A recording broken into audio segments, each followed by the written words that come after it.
Sud Radio Découverte Tourisme, Stéphane Zeremeta.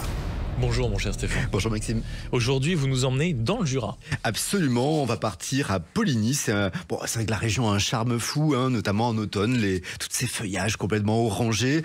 C'est le moment de découvrir la gastronomie jurassienne, bien hivernale. Ça va nous faire du bien. Comté au Maury, saucisses de Morteau. Oh là là. On va arroser ça de vin jaune. Bien sûr. Oui, de bon matin, pourquoi pas. On va faire ça avec modération, mais c'est vrai que c'est un bon moyen de commencer à s'entraîner pour les fêtes de fin d'année. Ça viendra vite. Et ça, c'est sûr que ça arrive à grands pas. Et surtout, vous en avez parlé, Poligny, la capitale du comté. Oui, alors ça, c'est une petite ville vraiment charmante.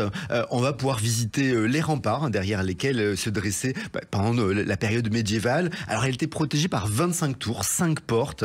Les tours de paradis de la sergenterie sont toujours visibles, donc il ne reste pas toutes les portes. Et puis, Poligny est considérée comme la capitale du comté. D'ailleurs, c'est ici qu'on va trouver la maison du comté. On a tout un musée qui propose un voyage au pays de ce fromage absolument délicieux, avec une visite qui se divise en 3 univers: la ferme, le producteur de lait, la fruitière et le fromage, et puis la cave, avec tout ce qui se passe au niveau de l'affinage.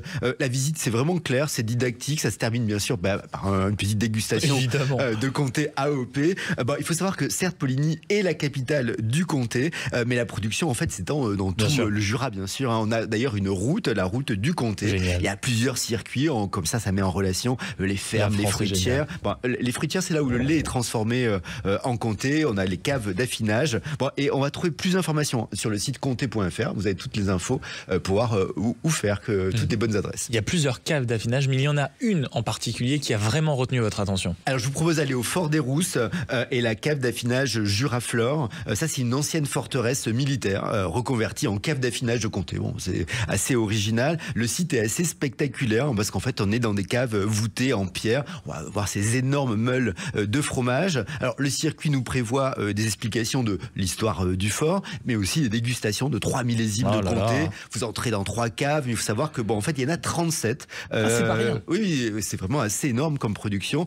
C'est divisé en fonction de la durée d'affinage, donc ça va vraiment le coup d'y aller. Surtout que la cave se trouve aux Rousses, qui est la principale station de ski du Jura. On est entre 1120 et 1680 mètres d'altitude, donc on va pouvoir mener ski. Il faudra attendre la neige un peu plus tard. C'est mieux. Et dégustation de fromage sera pas mal pour cet hiver. Et on continue maintenant avec une petite ville qui s'appelle Arbois. Alors, elle est connue pour son musée Louis Pasteur, qui était très attaché à sa maison, laboratoire d'Arbois. Oui, c'est là où il a conduit pas mal d'expériences, dans sa vigne notamment. Le lieu est absolument fascinant. On a un laboratoire, tout le mobilier choisi par Pasteur, qui a été conservé. Mais Arbois, c'est aussi la capitale des vins du Jura, donc avec des vignobles qui s'étendent à perte de vue sur les collines environnantes.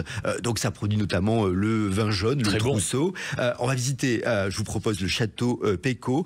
Ça, c'est le musée de la vigne, du vin, c'est pas mal. Ce château, en fait, faisait autrefois partie des fortifications d'Arbois. Et aujourd'hui, vous allez découvrir le travail des vignerons, leurs outils. Certains datent de plusieurs siècles, c'est intéressant. Et puis, dans le jardin, il y a aussi toute une vigne d'exposition avec, vous allez pouvoir voir les différents cépages du Jura, les différentes machines viticoles. Et puis, depuis le château Pécaud, on a tout un circuit balisé qui permet de voir à travers le vignoble. C'est pas beaucoup, c'est 3-4 kilomètres pour arriver jusqu'au point le plus haut. Et on a un magnifique paysage sur l'Arbois et également sur les environs. Et si on est endurant, et ça c'est souvent mes activités préférées, on peut suivre la fameuse route des vins tout au long du Jura. Absolument, c'est une route, c'est 80 kilomètres de Salins-les-Bains à Saint-Amour. 80, ça se fait à l'aise, on est le long des coteaux.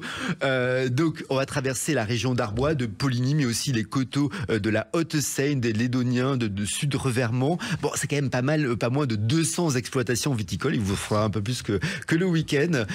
On va s'arrêter chez les vignerons, découvrir un peu les 7 AOC vins de Jura. Et puis l'événement local, c'est la percée du vin jaune. Alors c'est plus tard, c'est fin janvier, en général 30 janvier, 1er pour février. Faire la préfète. Pour la préfète.